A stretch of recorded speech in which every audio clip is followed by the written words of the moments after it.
Dan McDonald. Thank you all so much for tuning in today, whether it's good morning, good afternoon, good evening, or good night. Thank you so much for jumping on. That's perfect radio talk. You like that? Yeah, right I on. like that. We got the fabulous, wonderful, and super intelligent Nikki Burnett from Taste Slack Nutrition on today. Hey Nikki, what's up? What's happening? Just playing. Just Playing playing. as much as I can. Yeah? A little bit of work, a lot of playing. A lot of play. And we need a lot of play right now. It's coming up on summertime and warm outside finally. It's amazing. I'm hitting the park every single day with the kids, sometimes twice a day. So trying to get outside, trying to avoid the reality, honestly, right now. So we can't help but not talk about that starting. I keep joking with everybody.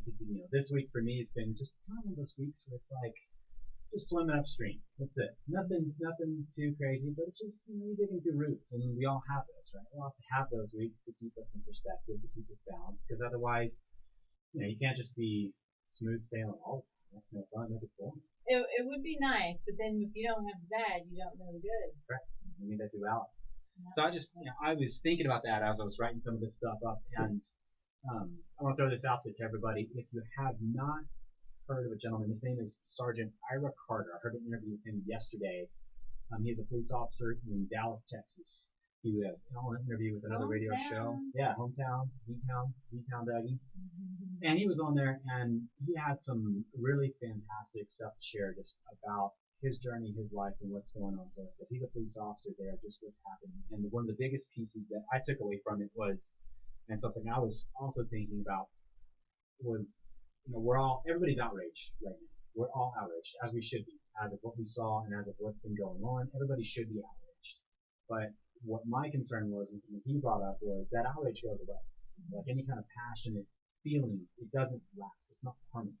So you need to have some sustainability behind that outrage. And I hope this movement has that. I hope that there is outrage now. We have protests and unfortunately rioting, which I don't personally agree with, the destruction of property. I do agree with trying to change the narrative and change what's going on systemically. But the same thing he talked about was that we got to have staying power with this. You have to have it keep going. You have to have change. And I started doing a little digging and research just in our particular field of healthcare, because yes, while there's problems in terms of systemic racism, there's also major problems in our healthcare. Just huge. Huge. I mean, statistically speaking, let me just put some facts out there for everybody here. So the U.S., our population is roughly 300 million people. Okay, so that's 5% of the world's population.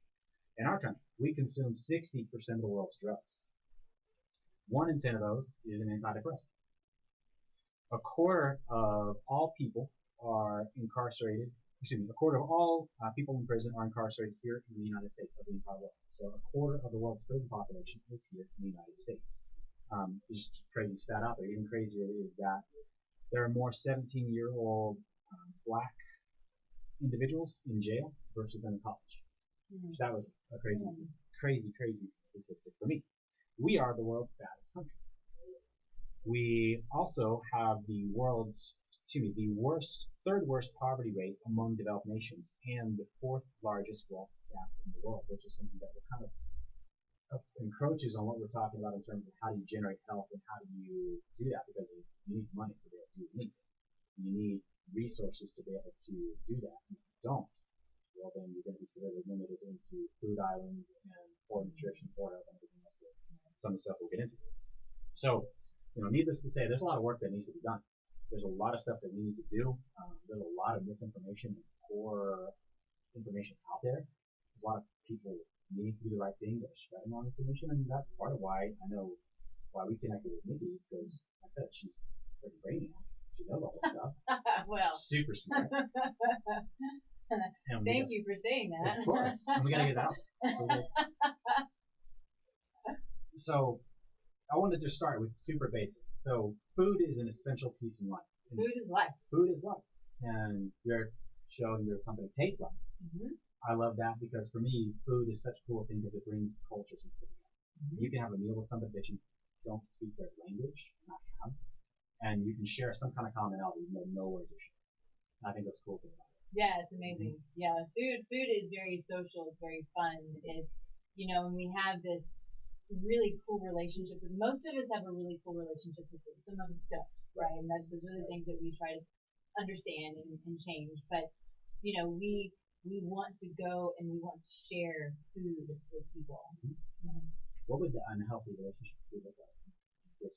I think a lot of it is, people who don't understand it and don't understand the food that is right for them. And so say it's somebody who is either overweight or somebody who is maybe bulimic or anorexic. Those are going to be some unhealthy relationships because there's a control factor, there's a misunderstanding of how to feed yourself. I think there are lots and lots of factors that go into situations like that. But some people, even if it's not that extreme, they will say, I eat food and it just doesn't do well for me, or maybe it gives them pain, right? So some food people can eat it. Like, I don't know why my stomach hurts so bad. I don't know why I'm so bloated. Why do I have such heartburn? I don't want to eat because it just hurts me to eat. Okay. So would that be 4 food choices in terms of maybe what they're selecting? I'm assuming obviously somebody's overweight, they've got 4 nutritional choices, they've got 4 food choices, and most likely choosing foods that are either honestly not food, like I joke, fast food is non-food like products. Not food, yeah. Non-food like products. There you go. So stuff like that, or is it also just the relationship with food and maybe how to consume it? Because I know for a lot of people, we're on the go all the time. Eating in the car, eating the 30-minute lunch break, so you got to wolf everything down. You don't taste it. Right. How much is that? All of it. I mean, all of the things are going to affect it. So whether it's the wrong food, whether it's your health status, if you have an infection, if you have an autoimmune condition, all of these things are going to affect your digestion and your nutrient absorption. If you are wolfing your food down, you are in a state of fight or flight. Where are my words? Fight or flight. Fight or flight. So you're in your sympathetic nervous system state, and all of your blood goes to your extremities. So it's not in your core, so it doesn't allow your core to function in a proper manner to break down, digest, and utilize the nutrients. So we want to bring that in and keep calm and call it mindful eating. So you're not eating on the run. But I think there's so many things that have to do with digestion. You and I talk about this all the time, and it's going to be part of this conversation. Is we have the vagus nerve. And so the vagus nerve connects our brain and our gut, and they talk. And probably we do literally. I think we do a ton of our thinking with our gut. We've heard it. 3 years and years and years. We think with our gut. We go with our gut. But it's really true. And so if that nerve's not functioning properly, then you're going to have dysfunction there, both, physically, mentally, emotionally.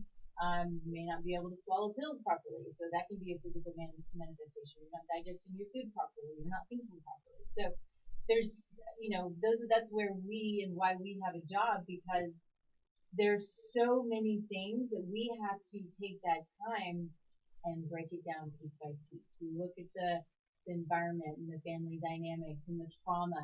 Trauma is a big one. So past traumas, and then of course food and movement. And so it's we want to take all pieces of it and put together these programs for people to help them to get better. And then that's why we work so well together as referral partners, because I don't do biomechanics.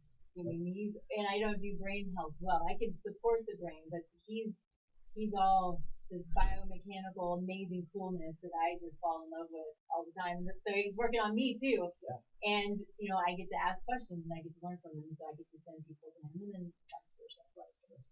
Because for us, the whole metabolic component nature of everything is, it's a beast in itself.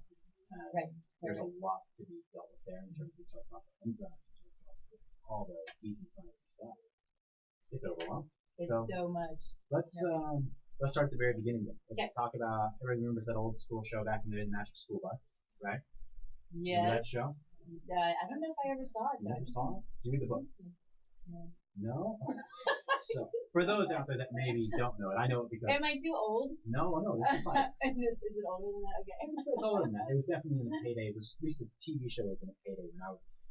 So the definitely books were there. Anyway, I know only because I'm reading it to my kid now. We happen to be talking about the human body one, which is one of my favorites outside of space.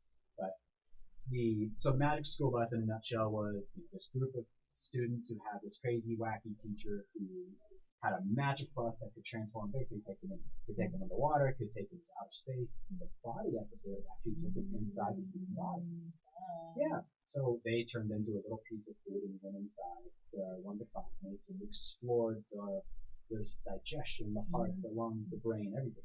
So I think let's take a little magic school let's deep dive into digestion. Let's talk about it. Okay. So walk us through the digestive process, and I'll try and interject in pieces and stuff as we go. Wow. So let's do that.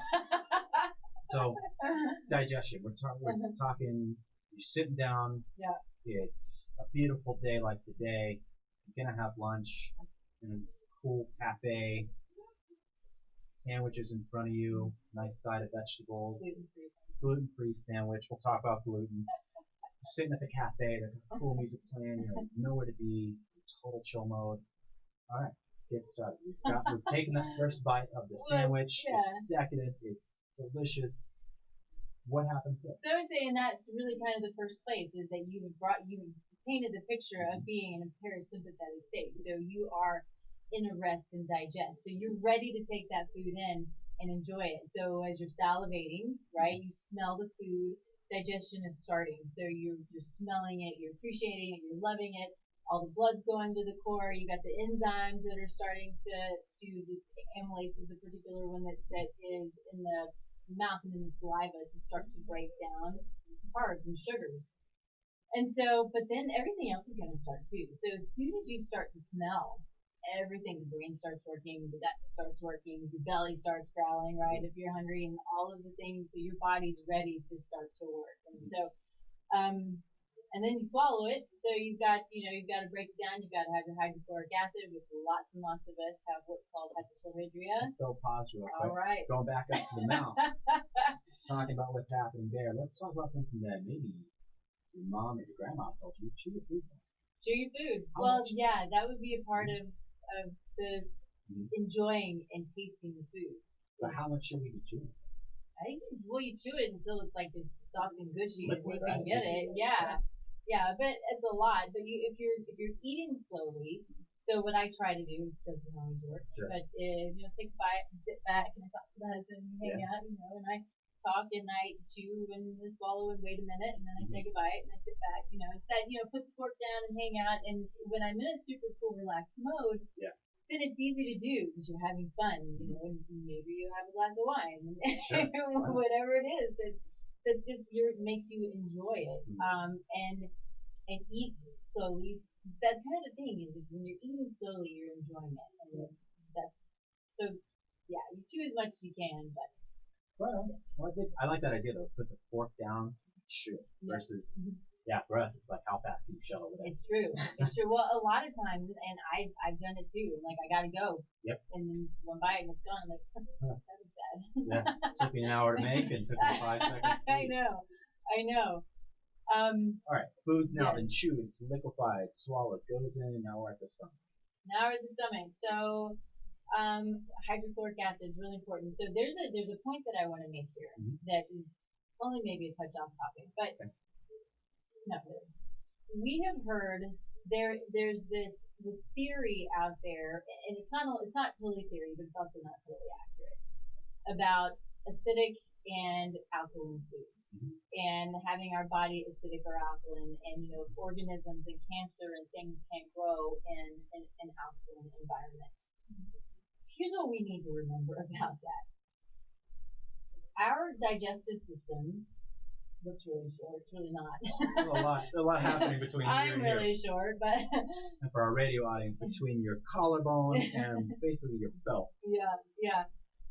And so throughout that time, throughout the gut, it changes from acidic to alkaline. You've got different pHs that go throughout, and that's intentional. It has to be that way. Absolutely. So we've got this alkaline water. We've got these alkaline like Tums and all of these things. You got to do alkaline all the time. Yeah.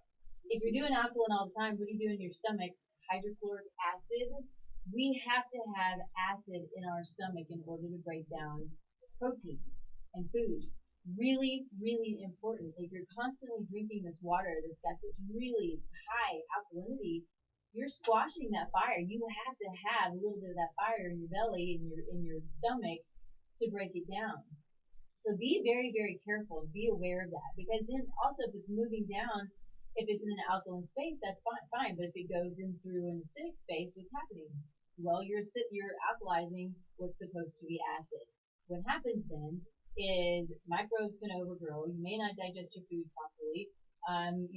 Yeast and all kinds of things that aren't supposed to be in that place. If the pH changes, then what can happen is you have, and this can happen for a lot of reasons, not because of alkaline water, antibiotics and all kinds of stuff, but you can have these microbes that go into a place that in the gut that they're not supposed to be. They might be alkaline microbes going into acidic and vice versa, and it creates all kinds of nastiness. One in particular called SIBO, small intestinal bacterial overgrowth. Not supposed to be there because the alkalinity was off, or I'm sorry, the pH was off. So point to that is a lot of us are dealing with what's called hypochlorhydria, which is a lack of hydrochloric acid, and it happens as we age. So we can test that by taking hydrochloric acid a certain amount, but you can also, frequently, maybe nightly before you go to bed, do apple cider vinegar. It's a great thing to help build your hydrochloric acid.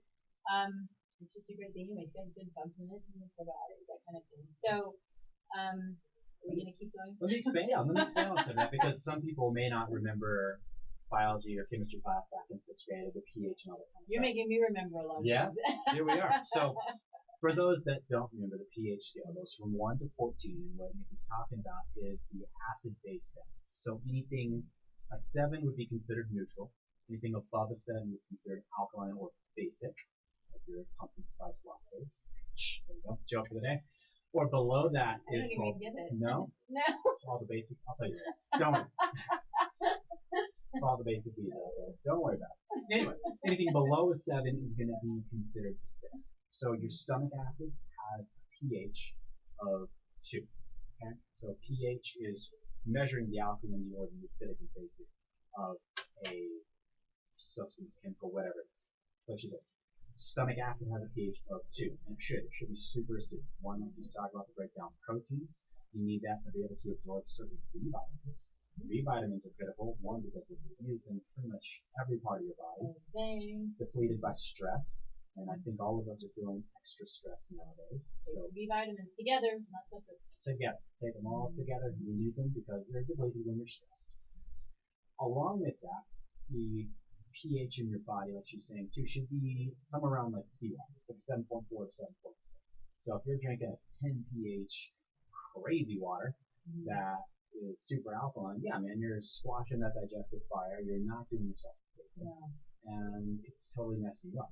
I want to add in too what she's talking about too, with what can also change the alkalinity. If you're a person who's trying to change the pH of your body, you gotta look at something called voltage. Okay, so voltage is electricity. We are all electrical beings. We all have electricity coursing through our body every single day. So amazing. Yeah, I just love that. It's the coolest thing. We're all big electrical chemical whirlpools, and we need that electricity. So what happens is if you start to become what's called more positive. So all of us have a resting voltage of what should be around negative 25 millivolts. As you become more unhealthy, that voltage becomes more positive. More towards 0 and then towards positive states. They can actually measure and check people who are cancerous and find that they actually have a higher voltage. So cool. It's cool. So cool. As organs or as your body becomes more dysfunctional, that happens. If you were to, let's say, injure your thumb, let's say you hit your thumb with a hammer, what's going to happen in a normal healthy individual is that voltage is actually dropped around negative 50. It's going to start to replace those cells so your thumb heals. It doesn't get all gross and disgusting. But what happens if you have a decrease in that lack of voltage, stuff starts to break down, you get problems in terms of producing hydrochloric acid. Because we all remember, pH is also looking at electrons. Voltage is what we're talking about in terms of chemistry and electrons. Adding more voltage to a particular order of cells in the change of pH. So if you want to go out, walk barefoot in the grass, you're near the ocean, swim in the ocean. Here in Colorado, go to the mountains, hit the streams, any free-flowing, moving body of water. You're going to help to increase, as it's an increase in terms of you're getting more negative voltage and make you healthy. So it's interesting that, because one of the things, and this is not anywhere close to a moving body of water like the river, but how amazing is it that we love the river, right? Everybody loves the river. Or the ocean. But we always hear about salt rocks, right? Yeah. Salt rocks have negative ions that they put off. I'm curious if you know I know that it puts it off. I mean, salt's an amazing element, but does it put off as much? Does it put off much? Do you know if it really makes a difference? I think it helps, absolutely. I mean, just the psychological effect of having something there. I haven't seen anything on how much they actually do help in terms of emitting those free electrons into the air. It's the way I kind of tell people on some of that stuff. It's kind of spraying, probably can't hurt. So spraying is always good. Spraying is good. Exactly. But I haven't seen anything that shows pro or con against it. Yeah, I haven't either. I heard one time, again, I can't help but to get a little bit off topic, but somebody said, so we got a salt rock, and they told us it can help with allergies and blood pressure and da-da-da. I was like, that's great. Yeah. You better roll in it. It's probably got to be like, I don't know if you've ever been to any of those like cool, like far out there saunas that have like the whole salt room. Yeah. You probably got to live in one of those. Yeah, exactly. Actually get rid of that kind of stuff. Probably do that. Oh, so funny. Anyway. Back to the stomach. Here we are. All right. You're a healthy individual. You've got a good 2 pH stomach acid. You just turn that gluten-free sandwich into whatever. Now what? Now we go into where? Oh my gosh, you're making me do. You don't have to go specific. Again, now we go into the small intestine, right? Yeah. I mean, let's talk about it. Yeah, you're going to go into the small intestines where, the food breaks down and it breaks down more and is starting to assimilate, right? So one of the things that we can go off with that is when we hear, you've heard the term leaky gut. Yep. And so what can happen in leaky gut is that, the area in the gut, those cells can come apart. And so when those cells come apart, then food, microbes, yeast, bacteria, whatever that's not supposed to go through at that point gets through too early. And so this can create, food sensitivities, allergies, autoimmune disease, all kinds of fun stuff. So that's one of the negative things that can happen. Absolutely. Yeah, definitely leaky gut. Although I think it's weird, is it actually acknowledged by Western medicine now? Last I heard it wasn't. It was just I think I had a client. It's been a couple of years ago whose doctor said that it's a bunch of bogus. But I mean, it's fact. I mean, you can look at the gut and you can see that the cells are coming apart, and the things are getting through. There's no getting around the science of leaky gut and how it works. And in practice, when you also can see it on labs. You measure zonulin, or you can measure what's called lipopolysaccharides, and those things. And there are a couple others, but you can measure those that get through the gut. And if they're in the bloodstream, they're supposed to be in the gut. If they're in the bloodstream, then guess what? You've got leaky gut. Yeah. So I mean, the data's there. Yeah. But it's not always easy to keep up with all of the things. Sure. And, as practitioners of whatever kind, some people just want to do what they do and they are there and that's okay. And, some want to, research and continue with learning. Not that they don't. I was trying to not say that negatively, but anyway. Hey, it's called practice for a reason, right? We have to keep up with what's happening, what's changing, and obviously the diseases and problems of 50 years ago are not going to be the same as today. Right. Yep. So I mean, things change, our environment changes, so we have to keep up with that. Yeah. What was I going to say about that? It was interesting. I'm stuck on the zonulin word because it sounds like a space invader. Zonulin, Sorry, I should. So zonulin is a chemical. So it's a natural, I believe it's a protein, but it's a natural protein in the body that we've had for years, and it actually is sort of our regulator of the cells. And so the cells are tight like this. When zonulin goes up, the cells come apart. And so it can happen in pregnancy. It can happen. There are times when it happens, and I believe I remember back, when we were hunters and gatherers and that kind of thing. Mm-hmm. There are certain conditions in which it would open up, but then it would go back. It would come back together again. So zonulin goes up and down for a number of reasons. The problem, like with lots of things that we deal with, is when it stays elevated. Yeah. And so that continuous elevation, just like continually elevated cortisol, is a problem. But it's not a problem when it spikes. And zonulin spikes, and it's open for a little bit, then it stops, goes back, closes up again. So yeah, so we want to. I mean, when we test that, and especially when I test my clients, and I think we're doing good work and it's still elevated. I'm like, okay, we got more work to do, but we can watch it come down. It's the coolest thing. I bet. Yeah. Labs rock.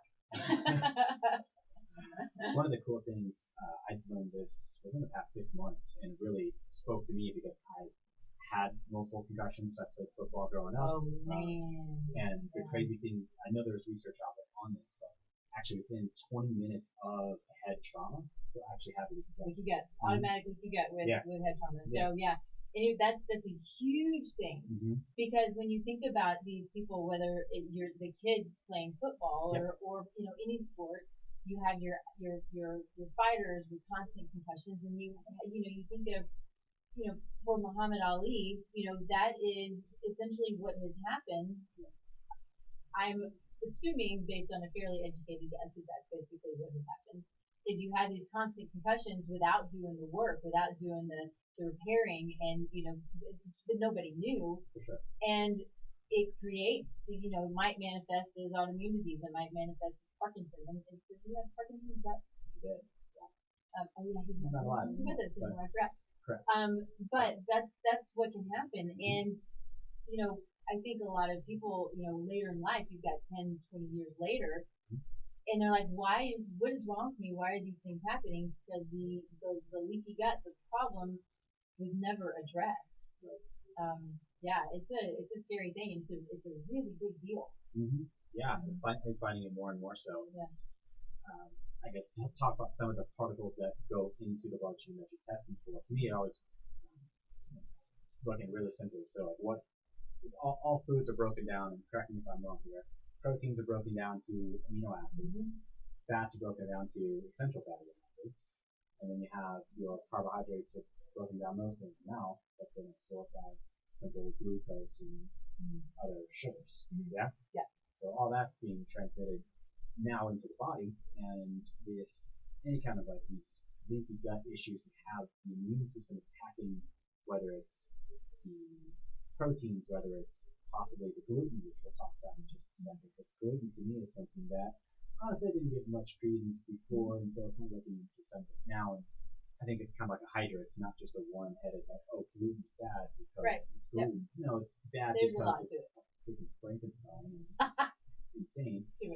Yeah, but what's crazy is like how this stuff works, and people are wondering how does food become a problem for your body? Because you're eating food, it shouldn't be an issue.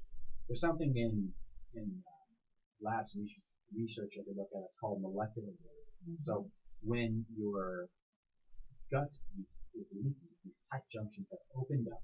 So you have this holes in the wall, as they say. The body's going to start to tag these food particles, and it's going to start to attack. The problem with that is these food particles look a lot like normal biological tissue in the body. So like with thyroid, can look really similar to gluten, right? So your body's going to say, hey, the thyroid's bad because it looks like gluten, so we got to attack it.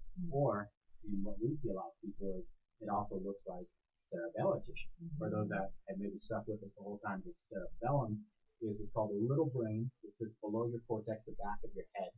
Basically, if you touch your neck, go up to where your hairline is, it's kind of in that area. Primarily responsible for balance and coordination, but also coordination of thought. Everybody probably has experienced some kind of issues with this when you drink too much. All of a sudden, you can't walk very well. You've gone way off the deep end, or you start to slur your words. You just can't seem to find your words. You can't seem to coordinate what the heck's going on with your brain because that part of your body is being destroyed by your own immune system. So, gluten. Let's talk about it, man. Let's talk about gluten. This crazy thing. Yeah, gluten is one of those things, because what I know, and I always try to approach, whether it's the fad diets or food in itself or whatever it is, I really am, on the fence until I have the data. And so what we all know is bread or some form of bread or some form of wheat has been consumed what almost since the dawn of time, Yeah. right? And so why is it a problem? Why is it a problem now? And so That was I always get, mine. yeah, of course, why? Why I not? don't get it. So somewhere, I don't know dates, but somewhere industrial revolution, maybe just before, I don't know whose big idea it was, but gluten is that sticky, yummy, gooey. It's what makes bread yummy and pastries yummy, right? And so the scientists started to hybridize the gluten, or the wheat grain. And so hybridization is something that is natural in the world, right? If you have a wheat and there are two different types of wheat, they can still come together and create another type of wheat. Whereas, just to be clear, gluten, wheat today, at least at this point, is not genetically modified. So I do think that they're working on it. Great. But what we have right now is, as far as I know, today is all hybridized. So it happens normally in the world where genetic modification is like putting a tomato and a salmon together. It would never happen. It would never work. Okay. So they took this gluten, the wheat grain, and they increased the gluten amount content of it by, I think it's like 300%. It's an amazing amount, especially when you think of what gluten can do. It can bypass the blood-brain barrier. It hits the morphine receptors in the brain, and that's why we're like, I have to have my bread, and I have to have my pasta, and I can't live without it because it's the best thing in the world. Same with dairy, same with sugar. It's that we have to have it. It is a little bit of that addictive thing, so it is very chemical, and so that's what I try to get people to realize is you have to understand that in order to know, okay, this is doing this to me and I have to get off of it because it's also creating these other issues. Bear with me. We'll get into it. So what happens though is gluten is one of the things, and think about it. If it's heirloom wheat is what you'll get over like in Europe. You can get a little bit of it here, and so most people, unless they're celiac, don't react to it. Here, though, because the amount is so high and it does bypass the blood-brain barrier, it does increase zonulin. It opens up those cell walls in the brain. There is such thing as leaky brain, or they call it, blood-brain barrier permeability or gut intestinal permeability, and it literally can open those up, and it can create brain fog. Obviously, autoimmune disease we talked about. It can create anxiety, depression, joint pain, and then of course gut pain and bloating and the whole thing. And so on top of all of that, it's one of the highest things in pesticides and herbicides. So if you're eating regular hybridized wheat that's not organic, got pesticides and herbicides in it, you're killing your microbiome, you're opening up the cell walls, you're letting in bad bugs. I mean, it's just kind of this nasty little vicious cycle that gluten, if you're eating it on a regular basis or even just periodically, can create. And I guarantee you, if you're having, I don't guarantee, 98% of my clients who eat gluten, and I ask them to get off, they notice something, whether they're not fatigued anymore, they're sleeping better, their knee pain's gone away, their brain fog's gone away, almost every time. It's pretty amazing stuff. Let's put a pause on that for just a second for station identification. This is KUHS Denver. We are the stream. And this show is sponsored by my wife and I in my practice, Wild and Precious Optimal Living. So we are a family practice, a neurologically based chiropractic and functional neurology office located in Wheat Ridge, Colorado. So if you are someone who maybe you're listening and now you're a person who's struggling with autoimmune conditions, maybe you have a child that is struggling with some neurosensory problems, whether it's ADD, ADHD, and you're just looking for a different approach. Maybe you've been to the gauntlet doctors, you've tried everything and nothing seems to be working, or you're just looking for a different kind of approach, a non-pharmaceutical approach, then I invite you to give us a call. Why don't you come check out our office, check out our website, and find out if maybe we can be the right office for you. You can schedule your complimentary consultation. The phone number is 720-667-3650. So again, please reach out to us. Let us know if you can. All right, so I have to jump in because I'm a patient. And so I think it's super cool. And so I just, as a patient, and wasn't my intent when we met for me to be a patient, but Right. I have brain work to do. I think probably a lot of us do. You did tell me I had a little ADD. I'm like, well, that helps explain my lack of focus. So thank you for that. Yep. Anyway, so you really should know that this is not your everyday chiropractic office. And I know some really amazing chiropractors, but this is really, with them, they also do adjustment. Right. But they have games. Like I go in and I'm looking forward to playing games, but they're really hard. Actually, they're really, really hard, and they get really mad because I don't do very well at them. But it's not just games, right? It's brain work. And so the laser, they use the laser a lot. And then let's say I'm not good at talking about it because I'll fill in what she's talking about. Okay, good, do it. Yeah. Okay. Anyway, so there's lots of testing to understand what part of your brain's not working properly, and then they're doing the exercises and the games and things to help your brain work properly. They've got all kinds of trinkets and gadgets and machinery and fun stuff to help you get your brain function to where you want it to be. I think as we age, we all kind of lose that a little bit. And I went in knowing I had a couple of things that I wanted to work on my own show. I've said it multiple times. I have a problem with focus, and I want to be able to really focus, and I want my words to come to me well. Probably noticed a couple of times today. I'm like, my words aren't coming to me. It does happen. It's really frustrating. That happens to you. There's something. Welcome. There's something going on, right? And so this is I'm super excited about this. I'm just getting started, but to see where I'm going to be in a few months is an awesome thing, and to know that what I'm doing is truly optimizing, because when I'm optimized, I have more capability of optimizing those around me, whether it's my family, my clients, whatever it is. So, sorry, I couldn't help myself. Thank you for that. That was really nice. So just a couple things she was talking about. Our approach, we look at is the developmental functional knowledge. So literally building your brain from the bottom up. So like some of the things she's mentioning, we're looking at primitive reflexes. We're looking at your cerebellum, your balance coordination. And we'll be backtracking. The primitive reflexes are these things we all have in the first year of life, and we should have them. They're there to help our brains grow. But at a certain point when your brain's developed, they should go away. And it's a marker for us to look and see how well has the brain developed. Why are they sick? It could be from the fact the brain that developed. It could be from an autoimmune condition. Can you imagine your brain never developing? Not fully. I mean, that's scary. Yeah, absolutely. That's like I tell people, it's like running around with, trying to ride a bicycle while other people on the highway drive a car. I mean, it's just you're trying to keep up in this crazy fast-paced world. And you have however these came back, but it could be a number of different things. We'll never know really what it is. But you have these primitive reflexes that go into your cerebellum to go, you go from crawling to walking, and then you go from walking to talking, and then you're now almost a full-fledged human as you're interacting in the world and you're talking to people and you're doing everything you need to do. And that's how we look at the brain and how we look at the body. What's happening neurologically, which is going to affect everything else, which kind of gets back to what we're talking about with this whole group pieces he's talking about. It interrupts pathways in the brain. And it's interesting, you said there is no GMO wheat, because I've heard different. Yeah, a lot of people will confuse hybridization with genetic modification. And so what I'll say is it's been probably a year ago when I read that they were in the process of genetically modifying wheat. But to date, as far as I know, there's none on the market, but it doesn't mean that I'm absolutely correct about that. Okay.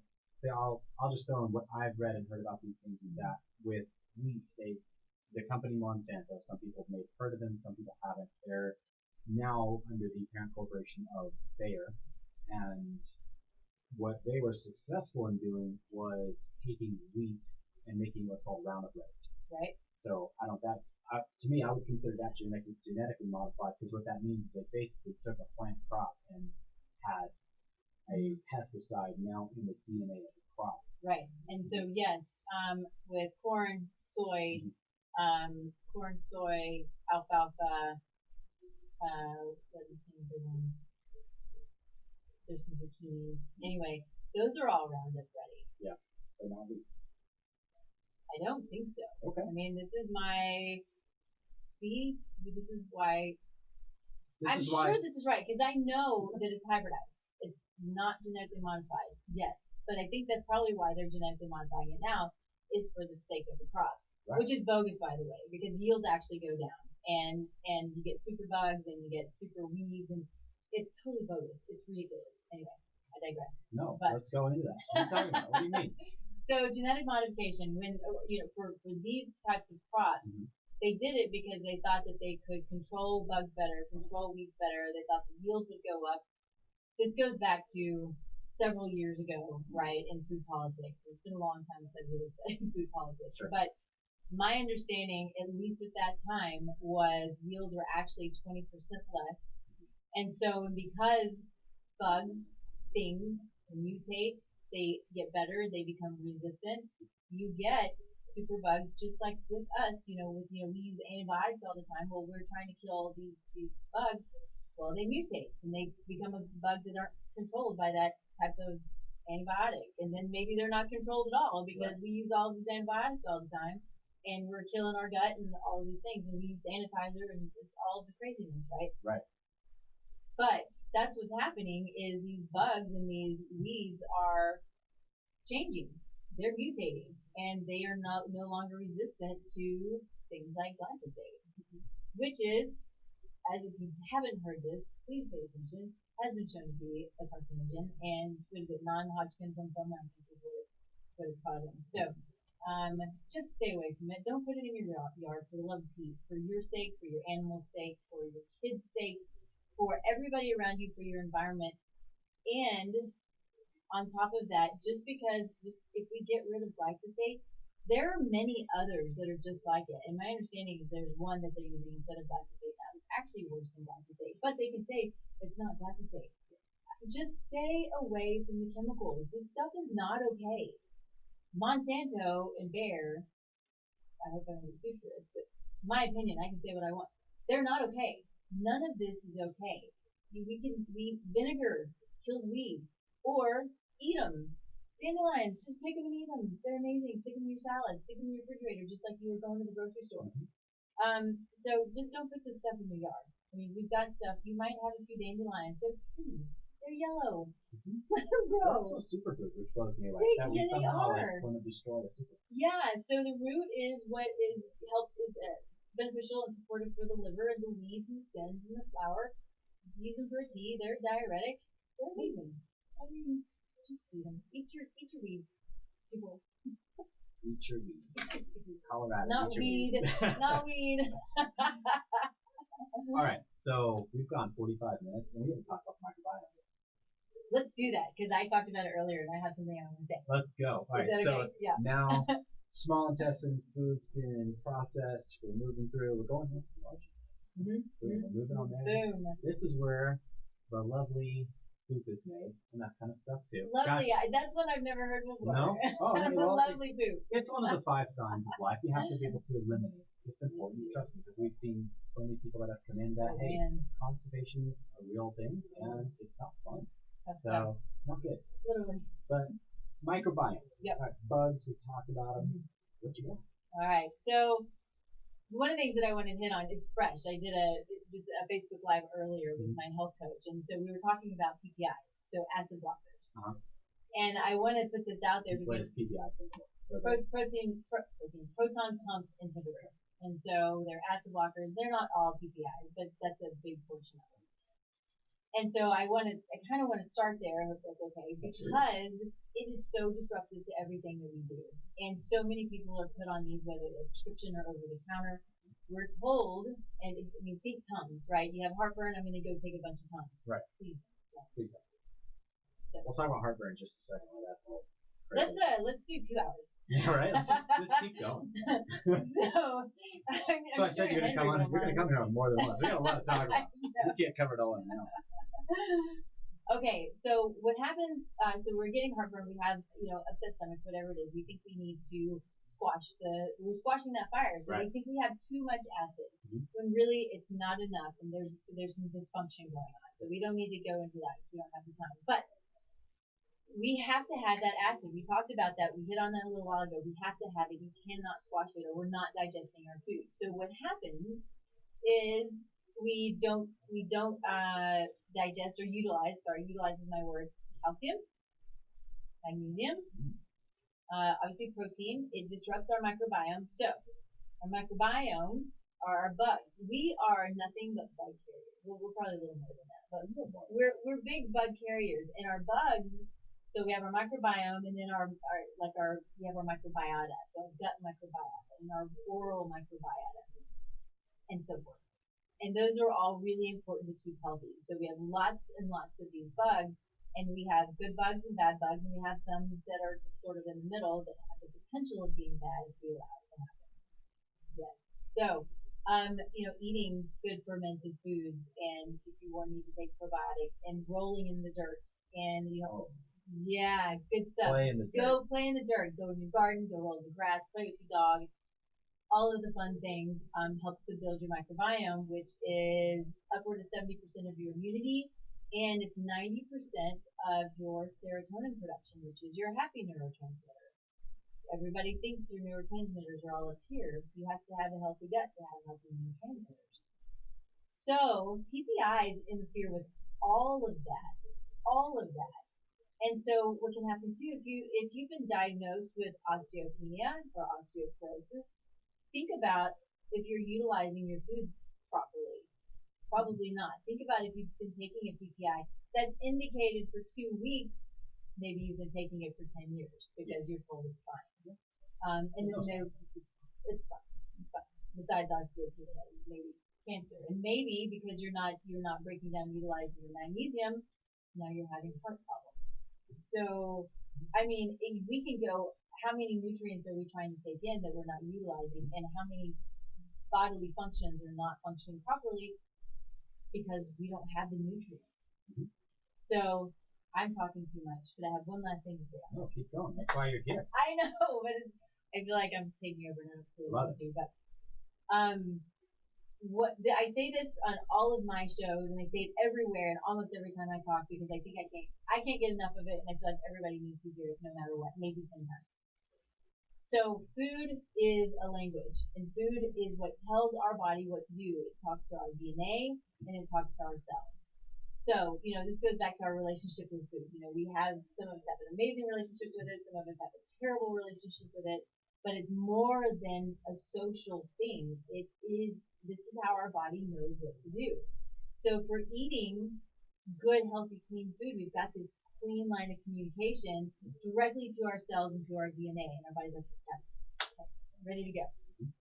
And then if we're eating, unhealthy food full of pesticides, herbicides, chemicals, McDonald's, whatever it is that you're doing, this sends a really unclear, broken line of communication to the cells and to the DNA. So we have a lot of redundancy, kind of like an airplane, and so it'll work pretty well for a little while until the body gets to a point where it's like, I don't know what to do. What do I do? And so what does it do? It starts knocking on the door and it says, I have pain, or I have bloating, or I have this disease, or I have all of these things. It's our body talking to us. Whatever the symptoms are, we can't blame it on genetics, and we can't blame it on bad luck or whatever it is. We have to take accountability. What we put into our body is what's going to come out. Not literally at this point, but in about a day. Yeah, in 10 years, 20 years, or whatever, right? And so our goal is, we want to live a good long life, but it's about living life well. We don't know how long we're going to live, right? But we want to live really well and on our feet for as long as we possibly can, because we don't know what's going to happen tomorrow. And so that's what, I don't want to be in a wheelchair going, man, I wish I could walk. Anyway, so we gotta think of food as what it actually is, but it also is delicious.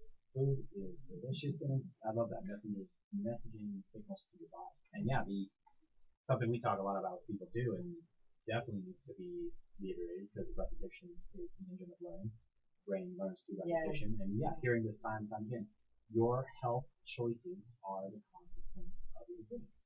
Absolutely. And what you put into your body, because I haven't seen anybody yet being forced at gunpoint to eat something.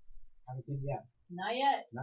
Haven't seen it. Doesn't mean it hasn't happened. Doesn't mean it hasn't happened, or it's not currently happening right now, but I haven't seen it happen yet. The majority of people out there, their daily life, no one's forcing you to eat certain things. It's all being taught that you decision. And definitely want to jump back to something we talked about in terms of all these different things knocking at the door with symptoms and stuff that are going on, not just physical, but also mental. So the PPIs interrupting what's happening in the gut. Back to what's being produced. Serotonin, like we talked about, is an important critical hormone in the brain because, as we talked about back on episode 1 in the whole sex episode, talking about. I missed that one. I'm sorry I missed it. I was off. I'll go back and watch it. We'll jump back to it. We'll talk more about that in future episodes. But serotonin is that hormone of satisfaction and, as we talk about, the feel-good hormone. But it's also the primary fuel for our immune system. So when we're creating serotonin from those activated vitamin D in our body, it goes up to our brain, gets processed, and then gets pushed out as fuel for the immune system. So everybody's out here scrubbing this and disinfecting that and sanitizing everything. We're creating new strains of superbugs and hospital staff and hospital bugs and everything else that we have. All that can somewhat be bypassed by having good healthy food habits, creating serotonin in the body, fueling that immune system, and also, guess what? In general, just feeling good. So if you get the blahs, if you're a person who has cooking all the time, just life sucks, blah blah blah. Well, that may be something happened from your food choices. Yeah, your microbiome may not be very happy with you. Exactly. And in terms of immune system function in general, that there is a competition constantly happening in your gut, as you explained. There's competition happening where you have the good bugs and you have the bad bugs, and guess what? You have those bugs that succumb to peer pressure. I love that. It's so true. Yeah. They're going to go one way or the other, right? They're going to, hey, you know what? The bad guys are hanging up here. Let's go tag up the walls and let's go destroy things. Or you know what? Hey, let's actually help break down food and do what we're supposed to do. I love to take that. I like it. The peer pressure bugs. So, but what do you have? You have one or the other, and you have this. You could have this overgrowth of the bad bugs that are there, which is going to cascade into everything else. Or if you're consuming good quality organic healthy foods, it's going to lead into not only just feeling good, not having these aches and pains, but just talk about energy loss for a second. So let's just paint a picture of a human being that's consuming good quality foods for years and years and years. You get the person who you walk into the room and people are like, "Good food. Yeah. Oh, yeah, good cologne." Yeah. Or the person, "How old are you?" "Oh, I'm such and such age." "Oh my God, I would have thought that you were 20 years younger." Yeah. Why? Because you're taking care of yourself. Because literally everything in your body gets replaced. The lining in your intestine gets replaced every 3 days. Is it? I don't remember. I know our whole body takes like 7 years, right? Something like that. So yeah, I think bones take the longest. Totally new. Isn't that weird though? We're totally new. Yep. Every 7 years, you're basically you are the amalgamation. You are the amalgamation of everything that you've been consuming for the past 7 years. I mean, nerve system tissue, I believe, is replaced every 8 months. Okay. But think about it. What would you rather your body be made of? Would you rather be made of McDonald's and fast food? And I'm going to keep railing on McDonald's because their food is not good. It's not good stuff. And also, just the whole origin story is not good either. True, anyway, I saw that. Yeah, well, and with the same last name too. No relation to the company. Trust me on that one. But think about what would you rather your body be made of? Would you rather be made of that kind of crap and that kind of garbage, or would you rather be made of actual real food from real things? And how much better that's going to make you feel, that's going to make you function, and ultimately, what's the trajectory of your health? Are you heading towards that vibrant, healthy future? Or are you heading towards the nursing home? As we tell people, what's your choice? You want to head to the cruise ship, or you want to head to the nursing home? Because that's where you're going to go. You're going to be wheelchair bound, you're going to be forgetful, you're going to be all over the place in terms of just where you are. And ultimately, to me, what's one of the saddest things is having to rely so much on other people to take care of you, and how much of an extra burden that feels. Yeah. On family, on friends, on mommy, on everything. All of it. How much that can destroy it. Yeah, man. So. Yeah, man. Today was super fun. This was a super fun show. I really enjoyed it. We had so much we didn't even talk about. We mentioned the vagus nerve. I know. It was supposed to be the one thing we talked about. But. We got 5 minutes left, so let's talk a little bit about the vagus nerve. Okay, so we talked about that. Vegas. Sounds super fun. Huh? Not Las Vegas.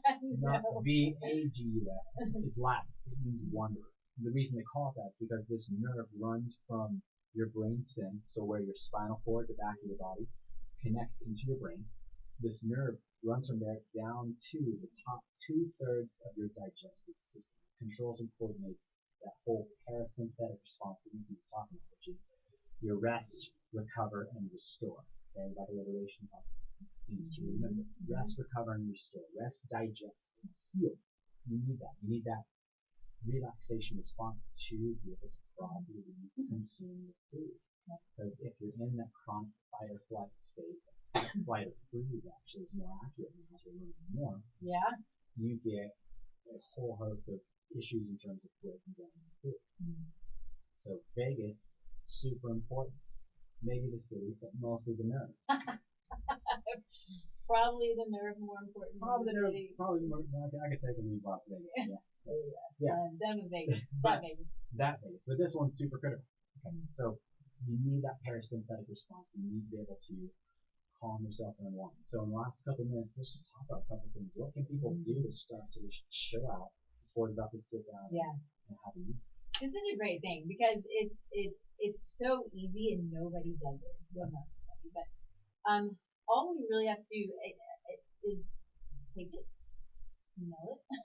Really, how fun is it to smell your food? It smells amazing. So it gets everything going. If you pray over it. I don't pray over it as often as I should, or even meditate over it and just know where it came from. And be grateful for where it came from. And be grateful for having it in front of you. You know, those are the things that kind of bring you to this place of ease and gratitude and love.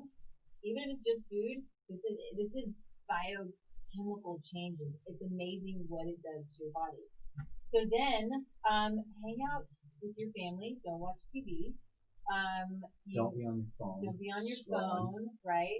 Go outside. That's where my husband and I like to go. We go out in the backyard and eat and hang out. We have a little river that runs by us, which is always kind of fun. And we sit by that, and so that sort of levels it up a little bit. So we got the water going, and then just enjoy it. Eat it slowly, taste it, talk about it, and appreciate it. Put the fork down. Just have fun with your food. Even if you have a food fight, that'd be fun too. Unless it's spicy, that'd be painful. Avoid the ice. Yeah, maybe just gluten-free spaghetti. Gluten-free spaghetti fried. Love it. I almost just said spaghetti. I'm like, that would be dumb. I always try, in food fights, I always pick spinach. As a kid, no one likes it. It's like squishy. It's perfect. Ooh, canned spinach. Canned spinach is great. No? It's gross. Yeah. Ugh. One last tangent before we jump off, because Yeah. I love thinking about the gratitude piece and sitting down looking at all that. Definitely, for those that may know this, some don't. There was a Japanese scientist who did the study on water. Right? Remember, the gratitude piece on water. Amazing. How it changed it. Yeah. Think about, we're 70% water, and the majority of our food is a ton of water in it. So if you sit down right before you have a meal, boom, gratitude for that food. Thank you, food, for where you came from. Thank you to people that harvested it. Thank you to people that drove it here. Just real quick in your mind, you can do that. You just say, thank you for this food that I'm about to eat. It's going to nourish my body. And how much that could change what happens in your body and the food. That's beautiful. Right? That's a great way. What a cool wrap right there. I love that. All right, folks. Thanks for tuning in today. High five on that one. No social distancing here. Thank you, folks, for tuning in today to the Wild and Precious Optimal Living podcast. This has been a fun one. I've enjoyed this one. Yeah. So again, we are on KUHS Denver, the stream, and if you're in the Denver area, or if you're not, we see phones from a lot of different places. If you're one who's struggling with autoimmunity, if you're struggling with neurosensory issues, and you're looking for help, you're looking for hope, please give us a call. Wild and Precious Optimal Living, 720-667-3650, and also hit up Taste Life Nutrition. Yep. Nikki is super wicked smart, man. She knows a ton. She knows a lot. That's why we work with her. That's why we hang out, because she gets it. She knows it. She can put it all together. And so I want to leave everybody with a question. What do you want in your one wild and precious life? I like it.